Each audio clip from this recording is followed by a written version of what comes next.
Oh, hey kids. Oh, and all you adults out there that are like VBSers at home. Welcome back to our third day of VBS. You might remember that on our first day, we learned a lot about how much Jesus loves us. And you know, Jesus loves you. But in the story, he loved a guy named Matthew. Matthew was a tax collector.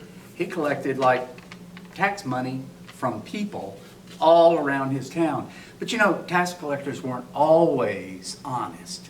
But you know, Jesus loved him anyway, and Jesus asked Matthew to follow him, and Matthew did.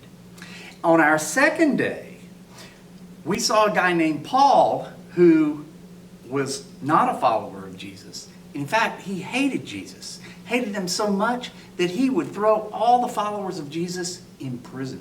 Well, Jesus loved him too, but he did one more thing for Paul. He forgave him of all of those things. It turned out that Paul became a huge follower of Jesus and ended up writing a lot of our Bible's New Testament. Well, today, it's a big day because this is all about worth. It's kind of like this money. You know, God knows that we have value, but even if we're not exactly perfect, we got a lot of crumples and crinkles and you know, sometimes we look like that in our own eyes and maybe to our friends. But all of those wrinkles don't change our worth. In God's eyes, we're exactly the same value to Him, whether we're perfect or whether we're all wrinkled.